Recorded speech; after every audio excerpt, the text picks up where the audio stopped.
Well, hello, everybody. Thank you so much for joining us this evening. I'm Serpica Angelini, for those who don't know me, the founding director of the Transart Foundation for Art and Anthropology, established in 1997 to support the interdisciplinary research and work of artists and scholars who explore relevant issues involving the fields of art and contemporary anthropology. Foundation is now celebrating 5 years operating in these beautiful premises designed by our one and only architect, Troy Shao.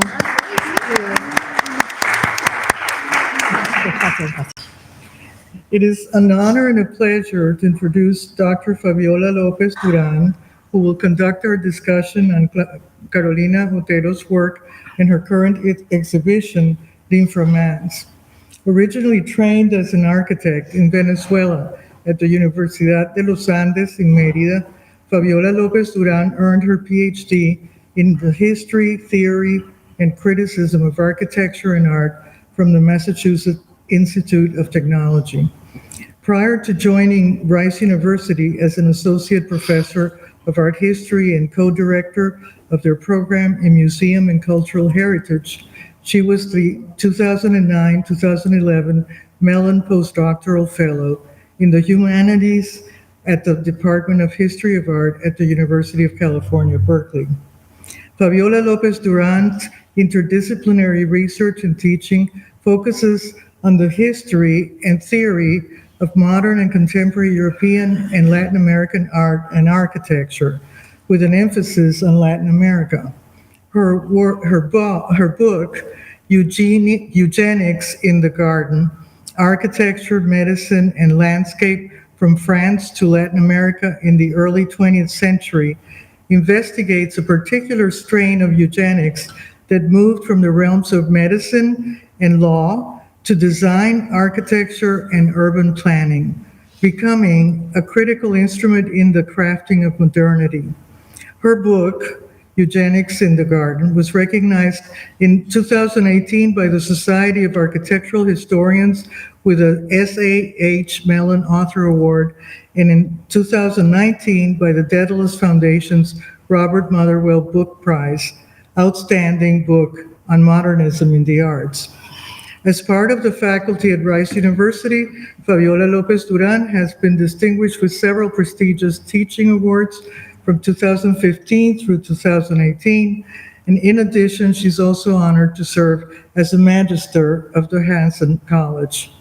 And notably, in 2020, Fabiola was asked to lead a project very dear to her heart, the Racial Geography Project at Rice University's Task Force on Slavery, Segregation, and Racial Injustice, supported by the Race and Anti-Racism Research Fund. In addition, this year she was published as an editor of Architecture in Development, Systems, and Emergence of the Global South. Fabiola's academic essays and articles have been published in Europe, Asia, South America, and the United States. Please welcome Dr. Fabiola Lopez Duran.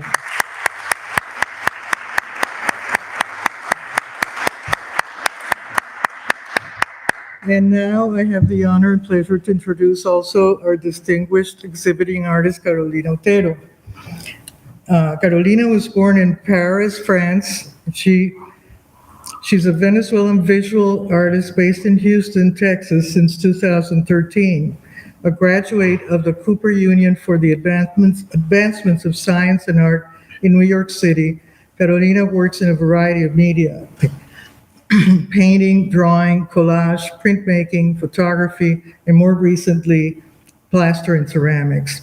In addition to her lifelong practice as a visual artist, Carolina dedicated many years to creating educational programs geared towards teaching art to children in Venezuela. Her interest in learning creative processes has led her to further her independent studies in education and human development. In addition to her present exhibition at the Transart Foundation, Otero has had a number of solo exhibitions since 1991 at the Sala Mendoza, the Galleria Pio, Galleria Felix, among other venues in Caracas, in other cities in Venezuela, as well as in Paris, Oslo, and after moving in Houston at the Galleria Regina. In 2017, she exhibited her work in Pinta Miami's Crossing Cultures solo projects. And since 1985, she has participated in many group exhibitions while living in Venezuela, such as the National Gallery of Art, the Mario Abreu Contemporary Art Museum. And after moving to Houston, her work was exhibiting in many venues, such as Nina Torres in Miami, the Houston Art League, Jung Center, Art Box Gallery, the Union Gallery, Sicardi Ayers Bacino Gallery, the Amarillo Museum of Art, the Lawndale Art Center, and the Holocaust Museum in Houston.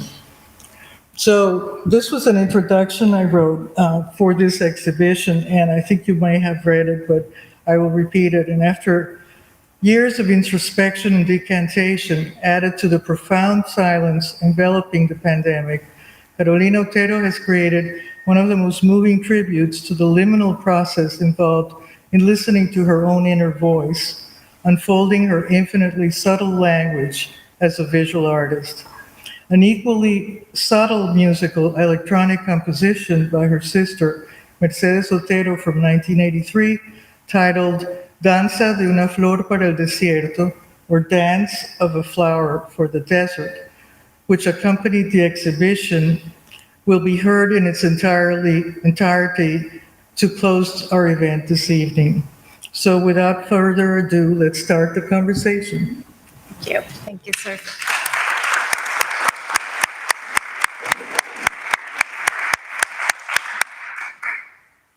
Okay. So good afternoon, everyone. So let me start with a very simple but powerful observation, one that Surpik entertains in her last test on Carolina's work that is in this brochure that you can find just at the entrance of the exhibition, one that elucidates Carolina's own investigations and methodologies. I refer to Surpik's observation on Carolina's profound engagement with the origins of things, with the sparks of art and nature, of life itself, the radix of all. In other words, with her love for beginnings. Mm-hmm. So in the history of architecture, architectural surveys often begin with the publication of Marc-Antoine Logier's essay on architecture. In this famous work, published in the mid-18th century, Logier argues that the so-called primitive hut, the first architectural construction in the history of humankind, assumes a paradigmatic status, the originary model for all subsequent architectures as manifested by the superior works of ancient Greece. Illustrated by Charles Eisen for the frontispiece of Logier's book, the primitive hut was built out of tree branches by a single man attempting to shelter himself from the weather. In the image, a figure reclines on the ruins of a yet not invented architecture. In her left hand, she holds the instruments of an architect and points towards the work. 4 columns, an entablature, and a pediment form a structure of wood that will be petrified and perfected in the Greek temples. Exemplified for Logier, who never visited a real Greek temple, in the Maison Carrée in Nîmes, in France. In contradistinction to earlier art historical invocations of primitive huts, Logier's one can be read as a guideline for modern modes of translation. So I just want you to follow me with these 2 things, origins and translation. As an architectural historian, Ginger Nolan, she's a very young and very bright architectural historian, argues the essay's canonical status as the seminal test of modern architectural theory likely derive not so much from its literal contention that ancient Greek architecture demonstrated a perfect reinstantiation of a more primitive natural architecture. Rather, by allegorizing the primitive hut as a reification of savage or natural intellectual processes, Logé provides an exposition of how to think about thoughts in its originary condition upon its first encounter with its environment, at which point it transposes itself into architecture. Simply put, Logé's essay demonstrated how to translate primal thought into a construction that mediated between nature and human technology. It is not by chance that Logé's origin myth of the primitive hut has been argued over and over again, must have been influenced by an 18th century preoccupation with discovering the origins of language. And here we see in Carolina's drawing collages the beginnings of other beginnings, attempting a new language, a language that speaks to the modernism that surrounds her life. For some of you who maybe don't know Carolina's personal history, she is the daughter of two of the most important artists from modern times, Alejandro Otero and Mercedes Pardo. So there is this kind of speaking to rather than speaking about or interrogating, right? Modernism that surrounds her life without questioning it. What we see around here, around us today, seems to be a clear detachment from modernism. In other words, it seems that Carolina's work is closer to one of the two most important typologies, for the lack of a better term, that inform the production of architecture, which is the one developed out of the rationalist philosophy of the Enlightenment, initially formulated by Logé, found on a belief in the rational order of nature. In a clear detachment from the second one, which grew out of the need to confront the question of mass production at the end of the 19th century. So there is no tabula rasa, no functionality for Carolina's work. There is no interest in any of this. There are only marks, hints, gestures, gravity, thresholds, and translation. And within a new beginnings that emerge in the inescapable creative act that resides at the center of translation. So in any translation work, there is a lot of creativity, even when we try not to have it, right? So let me start with this question. Will it be possible for you, Carolina, to elaborate on this connection between origins and translation that separates your work from modernism? So how your work is close to the paradigm of the primitive hut in Logé's essay. In other words, one could say that if art in general imitated nature, then architecture, as seen in Logé and as I actually see in your work, might be demonstrated to imitate in its turn not the outer appearance, but the inner procedures of nature. So. Okay. Wow. Oh my God. So precisely, you want me to talk about translation? What can you repeat the question? Okay. So I'm interested in this very particular connection that I see in all your work. Yes. I mean, because I think I'm completely inspired by that idea that is that Surpik pointed out. But not only that, but that Surpik basically tied from one place to another in her test on your work for this exhibition in particular. But after looking to your work from the very beginning of your time in Yes. the 1980s, it is very clear that there is a very intimate, intrinsic connection between your love from beginnings, for beginnings, and this kind of what resides in the act of translating that is actually a new beginning because it's at the center of the creative act. So what I want you to do is just to elaborate a little bit, because this is how we perceive your work and how I can connect your work, by the way, in a very interesting way, not with artists from the 20th century, but I have to go to the 18th century in order to really see this, right? So, Can I say something? Yes. Maybe she would Yes. react. Well, in my conversations with Carolina, I've realized that her perception is really tied to her entire body. It's a very vitalist kind of reaction to the world. And therefore, and we were talking about this, and therefore it's not really related to modernism or to art history per se, because it's not, her sign making has nothing to do with signs that are already significant.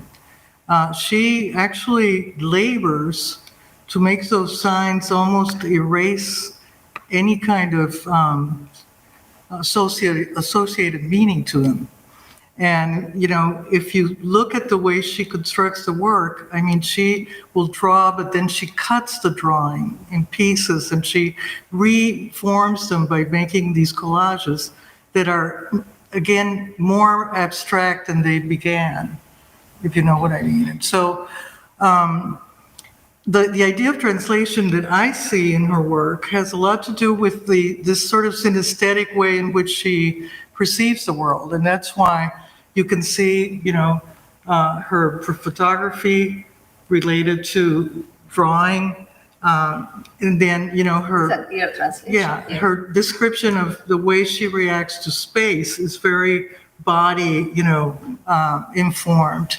And so she translates these primal, feelings that she has, instinctive feelings that she has as she, witnesses the world, into signs. I mean, things that look like signs, but they're really, they really don't have any kind of signification that we can attach to them.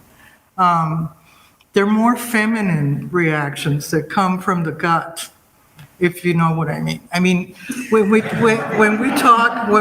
about, I mean, like if we had to relate her to another artist that works with, notation Gestures, and gestures, like Cy Twombly definitely has a relationship to history and to signification. Even though he's making very abstract, gestures, there's still that reference to history. In Carolina's work, it's exactly the opposite. I mean, she's erasing, the trace of history to go back to the very essence of the first gesture, of the gesture that characterizes, something archaeological that we might find, in a 40,000 year, site. So I pass the word to you so you can elaborate on that. I think you have both articulated that idea very well. I can just say that, yes, I identify what you're saying about my way of approaching the world being very kinesthetic. And indeed, there is a very organic, intuitive relation to my work, or a way of working. It's very much from the body. And tell them the story about, the emotion you had as a child when you learned how to write. Translating sound into, cursive writing. I mean, we had a conversation about that, and I was very touched by the fact that just the idea of translating sound into these forms was something that really marked you. Yes, I recall clearly, and I'm obviously very interested in mark making, right? I remember clearly when I was learning how to write that it was like almost a magic act, the fact that I could write, like make traces, make visual a sound. And my name is Carolina Otero Pardo, and in Spanish, it was so easy to translate those sounds into the writing, and I was simply fascinated. Once I learned to write my name, I would be writing it over and over and over, like if it was an art of magic. Yes, yes. Well, and also your relationship to sound itself, to singing, no? Yes. yes. Which we wrote about, all the notation like figures that you see in the other room. Her sister, Mercedes, who's a wonderful electronic music composer, called them names. And names are the notation of music. In the medieval times that used to be placed over, the Gregorian chants in order to show what the inflection of the voice should be, how long, your singing, for instance, of a vowel, should be. And also where to breathe. Or where to breathe. Yes. Exactly. And so when her sister saw the installation of her little forms in plaster, she said, "Oh my gosh, they remind me of the gnomes." Yes. But tell them about your experience with music. Well, music has always been present in my life. Not only is my sister a musician, but I grew up in an environment where I was like very close to many types of artists, not only visual artists, there were musicians and actors and poets and so on. So music has always been there. I have sang for many, many years in choirs. So I feel that the space of music is somehow very present in my work. Mm-hmm. And the notions of rhythms and the notions of gestures even in space. And that might come from the music. I would like you to come back to maybe to the methodology of doing your work, right? Yes. And how there is this kind of permanent connection to the beginnings, right? Like how to transform a drawing that is at the beginning of everything, right, into a collage, and that collage into a different collage, and one work into another. Like if your love for beginnings is also at the center of the methodology of your work, right? Like, can you just? Yeah, it is true. It is true. I've always worked with collage, and the way I've worked with collage is almost like chance. I would have this image and I would break it apart, not even looking at it, and then from those pieces, those fragments, those vestiges, I would build something else from what those fragments would incite or tell me. In a way, it's like a bit like poetry. When you take a word out of context and put it in another context, you make it say something else. In that very same way, I work with image, and more than image is more with gestures, with mark, with traces, with memories, because it's abstract work, right? So it's more like energies that are taken from one reality into another, which is the reality I create. We come, for instance, to this series of works that we have here, in that kind of reduction to the essence of, let's say, this one. Yeah. There is a sort of need of translating, right? It's not representation, it's translation, yes. right? Yes. How you Well, How you reach that point? yes, this series of two images, a photograph and a drawing, or a photograph and a collage, I call them dialogos.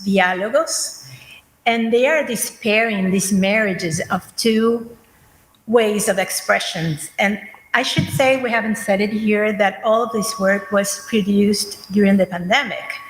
So these are the pictures I was taking with my phone on my daily walks. And I was at the same time working on my collages and my drawings. And I would take a walk and come back and start editing my pictures and just have them there, sitting there, And then I was working on my collage, and all of a sudden I realized I'm saying the same thing. This is happening in two languages. So that's how the dialogues came about. And it's a series that I'm still developing, but they have to do with this essence, maybe, this translation, maybe, because in a photograph, you're already creating something, with the cropping, with the way the angle you are looking at it. And even in the edition, you're making a creation of it, right? Yeah, it's like in a way you are having an X-ray of the image that you took with your cell phone, your camera, or whatever. You may, right? And you go into the bones and the flesh, and like really the body itself, which is exactly what Logier is doing with the so-called primitive hut. Yes, yes. Which is a completely different way of dealing with modernism. Yes. Which is what I found that Pablo, I guess that Pablo was my student, right? Yeah. But, and maybe we love just to continue with that topic about modernism, because it's so amazing how you can stop yourself and recreate yourself in a position of not questioning, of not interrogating modernism, but being there at the distance, detached, right? But what I think is, what your work really made so clear to me, this idea of translation, to me is really interesting, because I always think of our contemporary artists today, doing critiques of modernism. We all speak modernism. It's the lingua franca. We can't get away from it. That's our language, right? But being a contemporary artist today, you have to have a certain distance or position vis-a-vis, that language. And what I think is really interesting about Carolina's work is that she gets away completely from the idea of representation, which is really one of the biggest, paradigms of Western thought or Western art history. The idea of representation has always been behind all of our Western art history. But when you change the idea of representation to translation, it's a completely different subject, okay? And I think in itself, that's kind of a critique of representation. It's skirting it, right?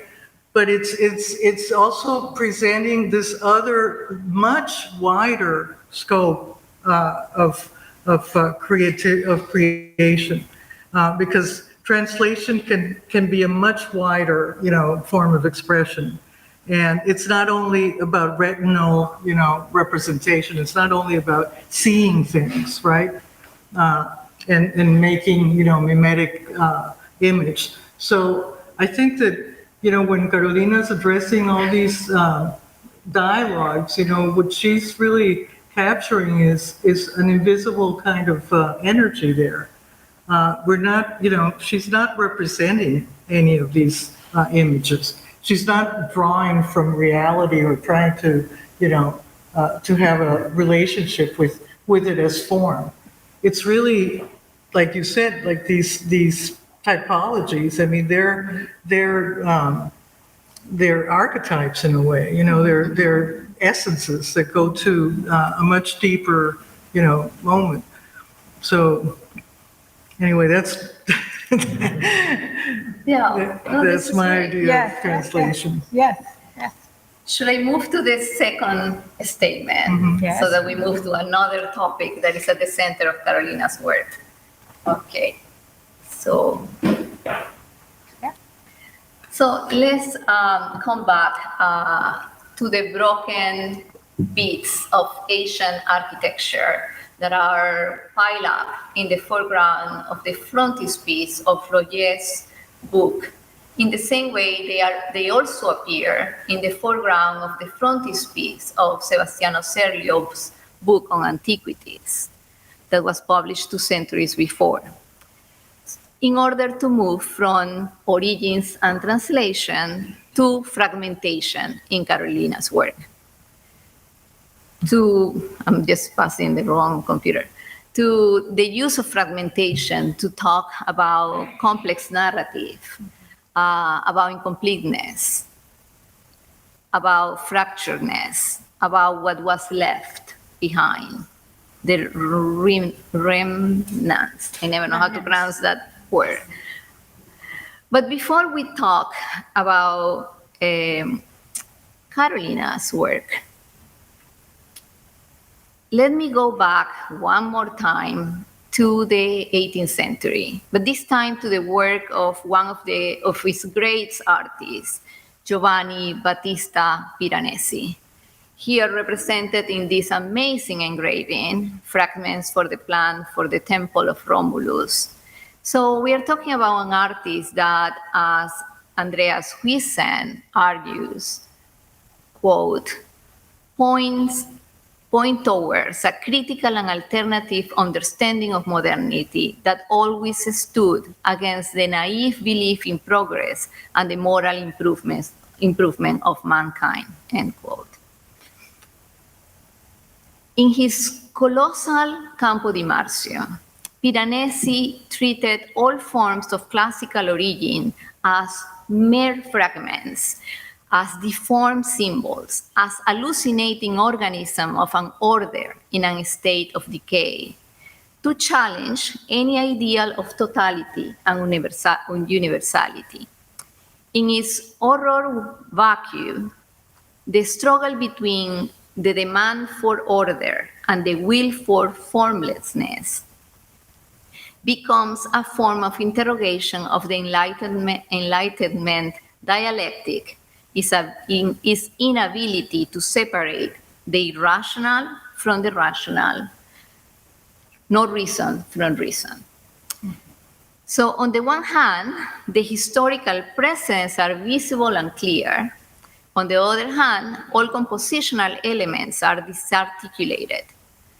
Piranesi's work attempted to establish a dialogue between the new epistemology of the Enlightenment and the classic past different from the one established during the Renaissance. So in Piranesi's fictional constructions, similar to your work, Carolina, there is this attempt to liberate themselves from form. In this attempt to liberate themselves from form, it emerged as an alternative understanding of modernity. In Carolina's work, design, order, and structure are bound to fragmentation, disorder, and dissolution. So to initiate and to incite instability in the image is to undermine coherence as such. And let me just stop here for a second in these two works. So we have these two sorts of palimpsestos. I'm sorry, this one and this one, in which we have some images that are encapsulated in these fragments that they could speak to one of the most extraordinary works of modernism that we have in Venezuela, the Aula Magna. Yes. But they can also be just fragments themselves there, disarticulated in a kind of series of layers of transparencies and opacities and lines, etc., right? So in your work, and I'm bringing very old work of you, there is no Gauguin. Gauguin is completely covered by these drawings or stains or fragments, right? There is no Picasso. In Carolina, collages, like this one. There is no Palazzo Vecchio in Firenze or Notre Dame in Paris. There are only detritus of the past, even an immediate past, the past produced by yourself, by broken the molds and transforming forms into ruins. That seems to repeat the archaeological imaginary of Piranesi's etching in a comfortable state of dwelling with fragments, of inhabiting the fragments. So let me just bring other two very old works of you, your self-portrait from the early 1980s, right? 82. And this very first nude that you did out of fragments. I would love to hear from you where your fragments come from. Jesus Christ. How would I know?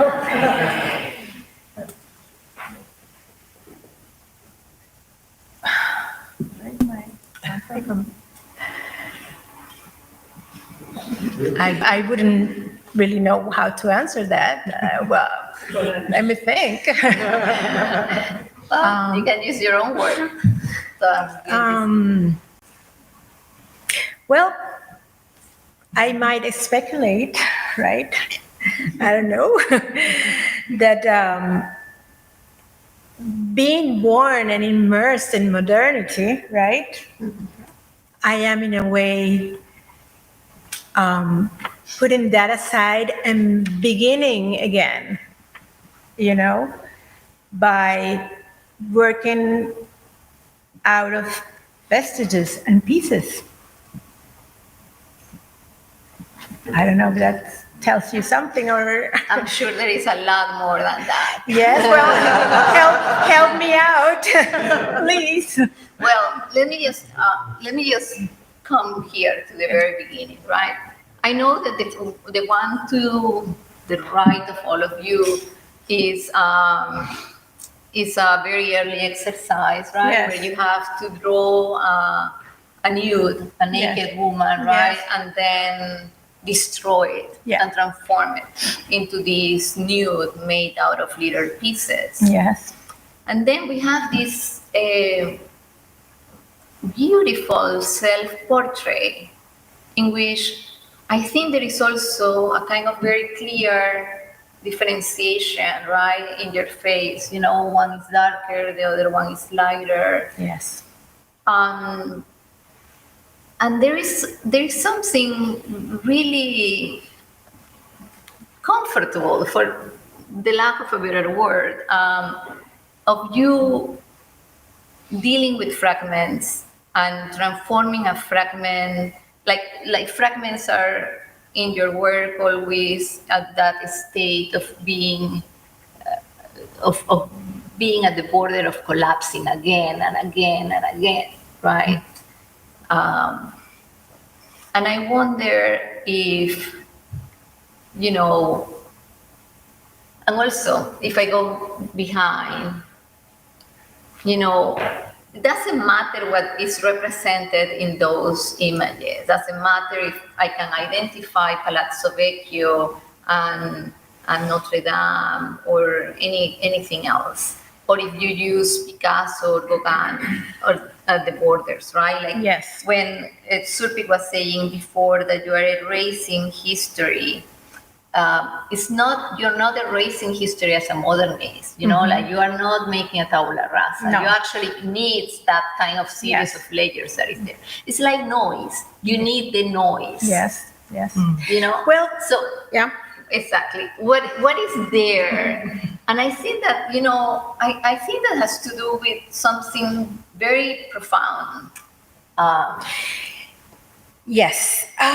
You're talking about the noise, okay? So I do want to think about this lifetime exposure to the history of civilization and this parallel life that we're having now as a 20th century citizens of the world, where we are exposed and bombarded with everything that is happening at the same time.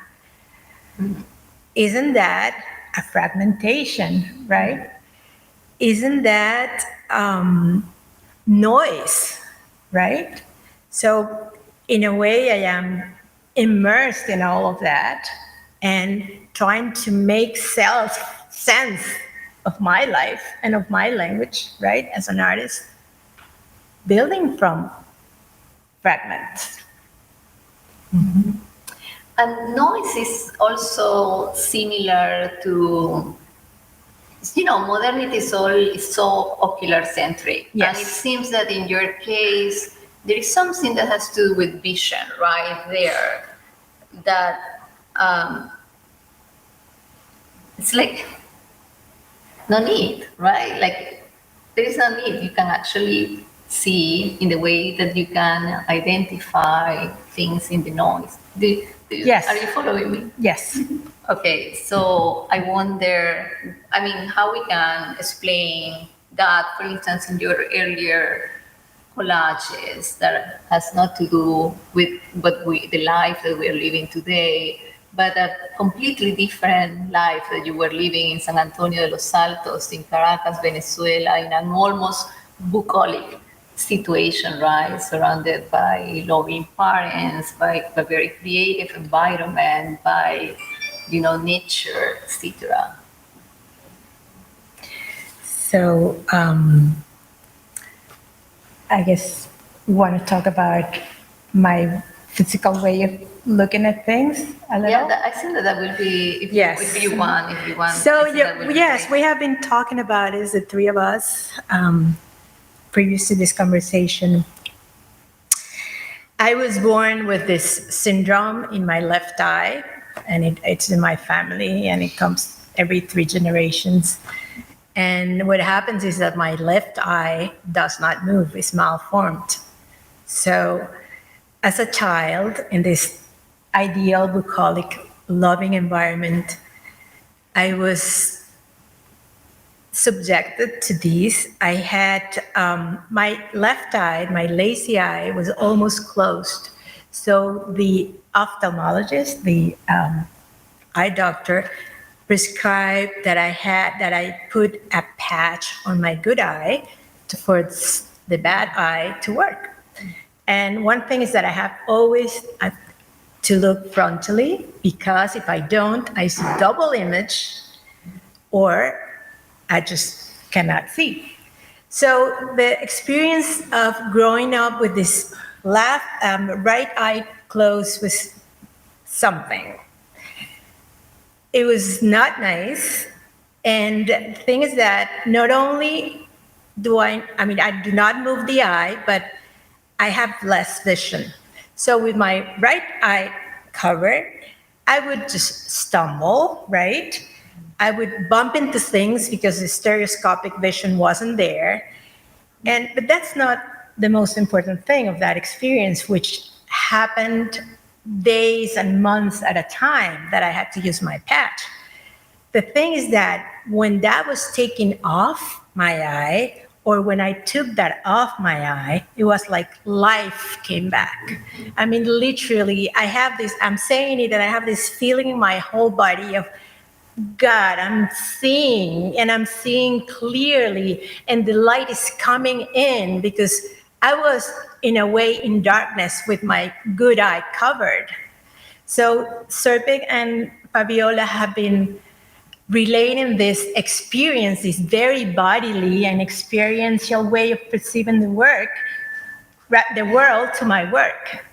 Yes? It's such an amazing, it was such a revelatory thing. I mean, it explains so many things to us, to Serpic and myself, that it is really, I think that it's so important, right? When the work that we do as art or architectural historians, or curators is really, it's like a detective work, right? Like you are trying to see how an artist work in the way that it work, that that they work, and also what kind of languages, why the language is what it is, right? And the topics are the topics that you are coming back over and over again.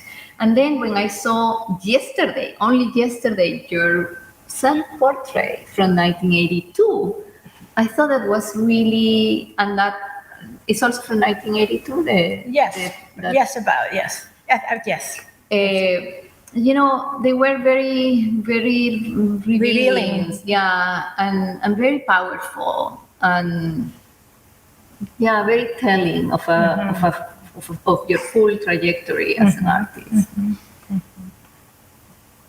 You wanted to say something? I think we can open the Yeah, I'm sorry, we can't be here talking forever. everybody's been very Let's open silent. to discussion. If you have any comments and questions, it would be wonderful to hear you now. So I have a question. So how many, did you have to do this for several years Yeah. on your eyes? Yeah. Did they claim that they were independent eyes?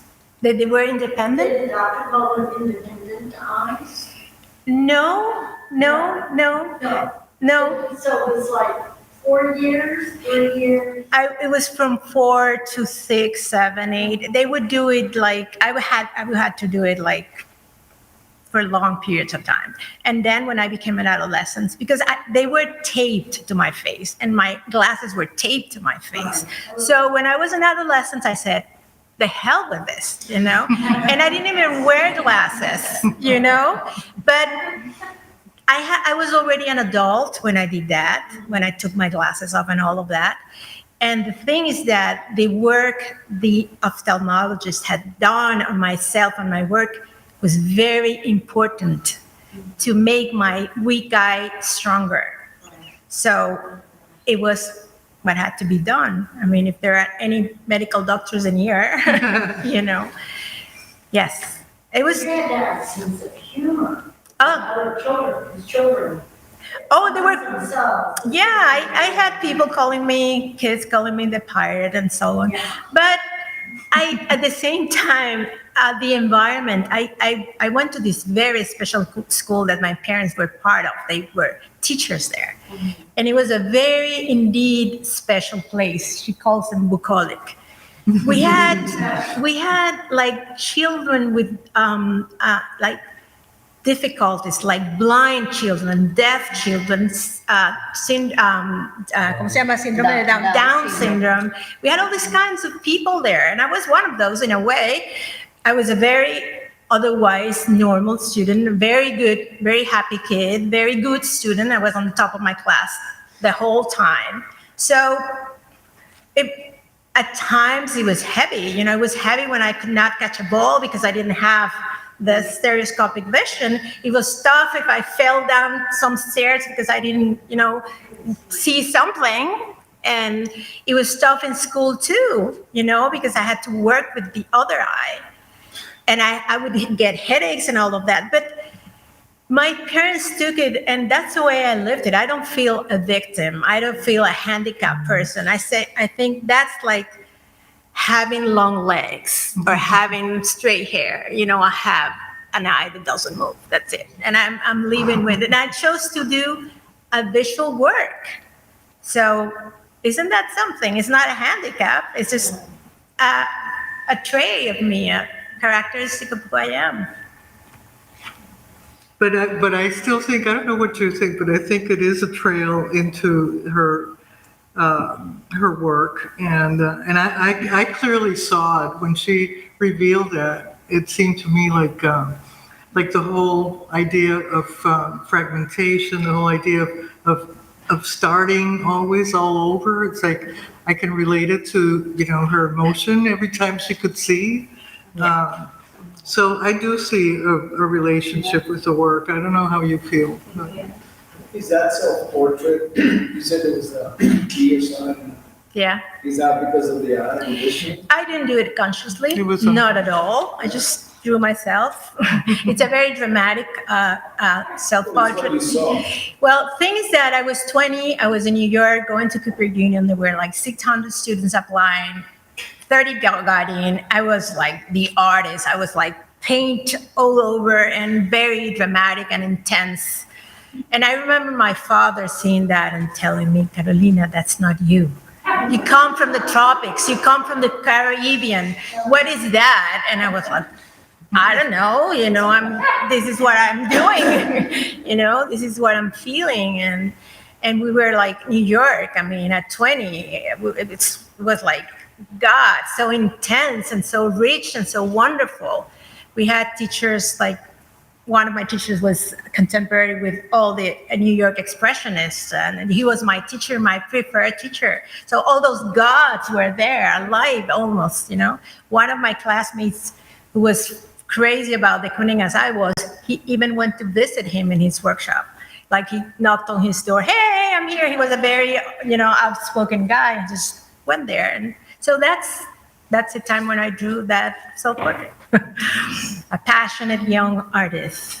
So I mean, we were in the so I haven't seen the whole thing, but now watching this, I don't know that one, but it's like the left side of the image is the one that is super abstract. And the other one is like where you can see something that actually That's interesting. represents something that we can identify. Very interesting. So it's kind of like how you, I mean, I don't know, maybe you didn't think of it, or did you? I didn't think about that. No, that's a realization. It's a realization, and maybe that has to do with the left and right hemisphere of the brain too. The very analytic and the more associative, and more like freer, more intuitive. I don't know. No, I'm just saying that because you said and you that Yeah. comes like from a body experience. Yes. Like there's something Yes. there, so I'm like, okay. Yes. that- Yes. Yeah. The brains I think are. that's very perceptive. Yes, the brains are part of the body. Yes, the brain is part of the body. So you wanted to ask something, Pablo? No. I was saying that Okay. the same thing. Maybe she doesn't do it on purpose. It's like the self-portrait. She just, that's what she sees. Yeah, it's not conscious. Sense. It's not conscious. Yeah. Well, Troy. I mean, sorry. I really appreciate Fabiola and Circuit Swing and the work. And, I mean, there's a lot, I think, to unpack in the kind of way in which it takes like kind of oscillate between something that's maybe more of a like picturesque image of the landscape world we're sitting here in Houston, and this kind of more abstract coding that like Fabiola, I think, do a lot of great work in like describing like translation and circuits as well. And I guess what I was curious about, and the kind of, maybe this is maybe more a question for Fabiola, but the kind of position of the work as like after modernism, or some kind of like alternative to like modernism. It seems like there's, I keep thinking as everyone is like, why we have the decoding of the work, or the code of the work is the drawing, and the decoding of it is always next to it, so we always know like what it's referring to. And I was wondering how you can do with like all the photographs really kind of create a certain kind of like representational depth, like from outside of nature. Like that's something that I think Leger is like very like conscious of too. Like the primitive hut is like a break between when we're like immersed in nature and we all of a sudden like know, that was like our savage days and this is like our modern days. Civilized. And it seems like there's like a collapse maybe. It's in the drawings and in the work we see in the other room, where it's like very hard to like make that kind of separation, right? Where there's like a kind of othering, there's like the natural, there's us, or there's like the world, and there's us. We're like somehow more embedded in it, right? More embedded in it, and that's like kind of like in the stage and the scene and how we understand our relationship to the natural as not like other. That's like something that's like coming out in the work. Yeah. Do you want to? No, just go ahead. What do you want to say? I want to hear what you want to say. No, I found your question very interesting because I was actually thinking about the Anthropocene in relation to her work. I think that nature is not nature either. When she talks about nature, mean, I was asked, It's translation of nature. well, actually, it's really the Anthropocene. It's a nature that has been touched. There is no nature anymore. There is that what we call yes. nature doesn't Yes, exist. but we are anymore. nature. But we are all touched. Yes, we are. Yeah. We are Yeah, yeah, not, yeah. you know. Yes. So I think that there is really something still to think about it. I mean, I just started thinking about Carolina's work really recently, but I do believe that there is an interest in the bones and the flesh, and it's not really what artists and architects were interested during modern times, right? That was how we can separate ourselves from nature. I think that what Carolina is interested is in the structure itself, in the bonds of it, in what I can just extract from that into a mark, a hint, a gesture, a trace, a threshold, something that allows me, Carolina, transform that into something else, right? Like a new beginning, a new threshold. So I don't think there is a coincidence that trees are transforming through thresholds in like there or in that one. It's not a bridge, it's not infrastructure that she's interested on. She's interested in something different that has to do with the structure itself of the bridge, but not as an infrastructure. I don't know, I can go with every one of those and try to really see that in her work. But you just... No, I think it's fine. No, but it's fine. I mean, you were here. I think one thing is true is that it's not just marketing, it's about making what's taking place. A path, you said? Path. Yes, path, yes. Right? But it's your path marking through the mark. I mean, it's something that brings you on beyond representation or illustration. And it's so difficult to do, but you do it so well. That's why you're so successful. Even putting two things together that may not have any relationship, automatically, you have your brain, it's like the left and the right, that compensated for it. You immediately want to have that kind of stereoscopic vision, both conceptually but also literally within the images. And you're kind of really beautiful, delicate balance where there's a suspension of that, but they're always in dialogue. So it's, Yeah. and just one question I have about the process that is, you have the photo in mind and then you were making notes. As I said before, I was drawing and collaging and I was taking pictures. And all of a sudden I realized this is the same. But then you're pairing them. Yes, I'm pairing this two manifestations of two essences. Maybe I'm precisely translating, something. And you said the other day that the work was about the energy. And yes, maybe, it is like, it's the essence of things in a way, that synthesis, that reduction in these cases might be just relating to the essence. For me, what is fascinating, I did not know that these are doing the use of gas. Yes. But I do believe all of us, I think, and not just things you have that experience, that they became a reduction of our lives at any level, yes. Including noise, Yes. food, everywhere, yes. And, I've before been sitting here now for, half an hour. And for me, there is something that has really not intention. I think everything subconscious that works here in the dialogue that is really, on a very pure level, yes.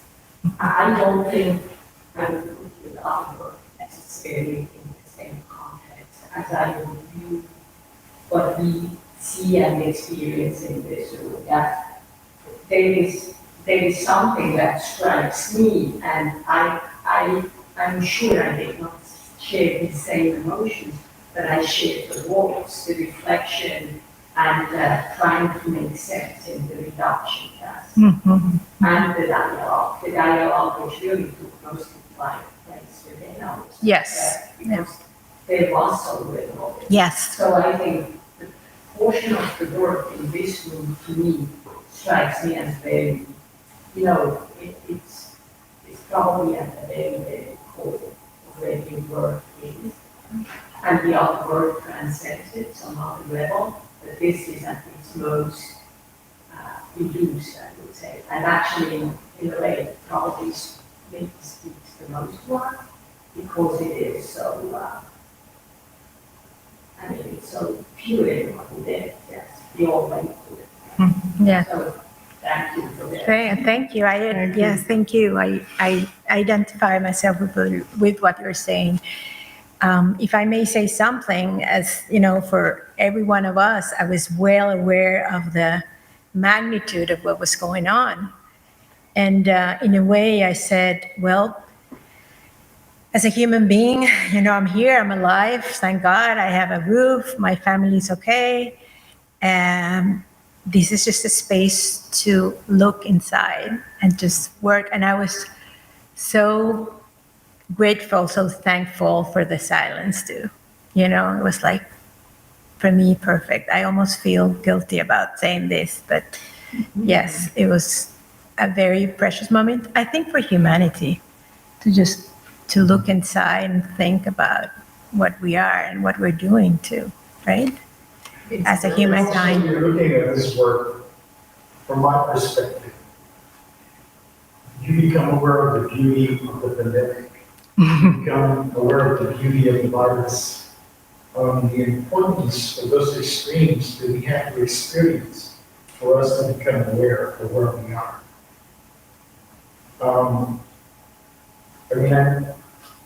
How long can I know? 3 years, 4 years? Who knows? It seems like an eternity now. But the complexity of these works, it's incredible. Because the reduction that you have done through these 3 years, and I remember how you moved something 1/8 of an inch or 1/16 of an inch to make it say what it's supposed to say. It also, your detachment of isms. And being the daughter of two art monsters,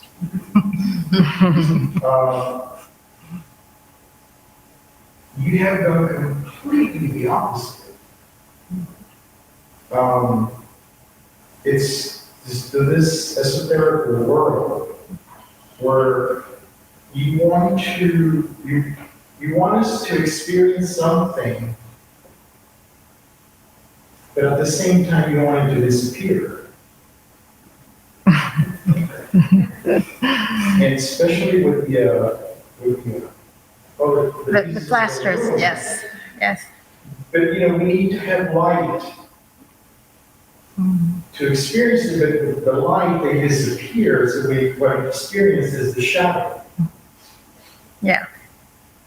And so it's that dichotomy of your work that I've always enjoyed and experienced. And it's very, very difficult to communicate that to people. And, but yeah,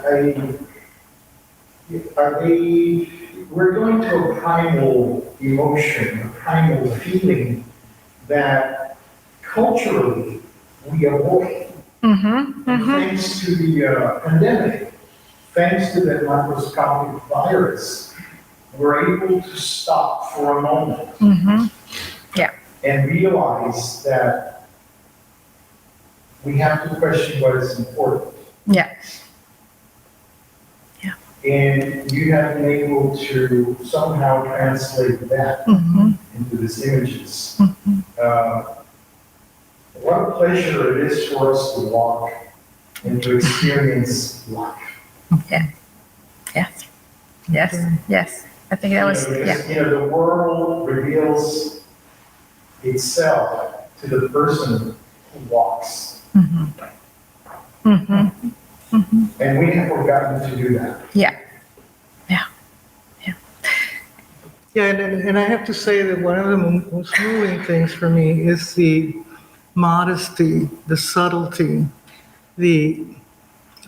coming from where she's coming, that, incredible, humble attitude and subtlety about the work really moved me to tears.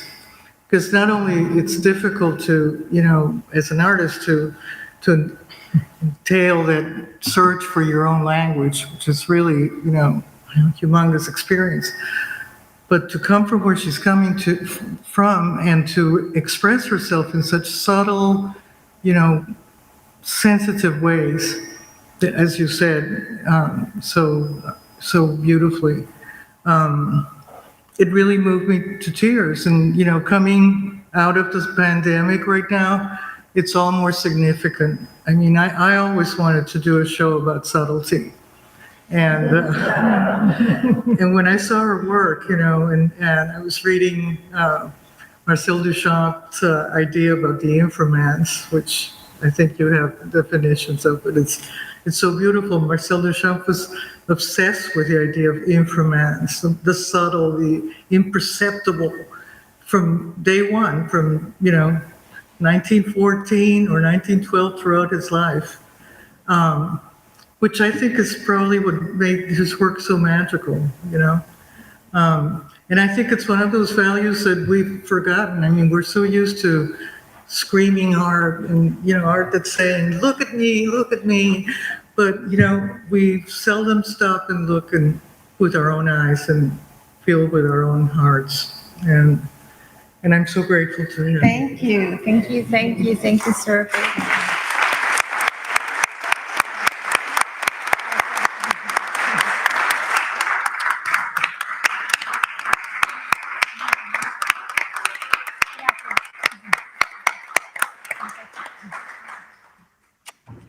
Okay, thank you all for coming.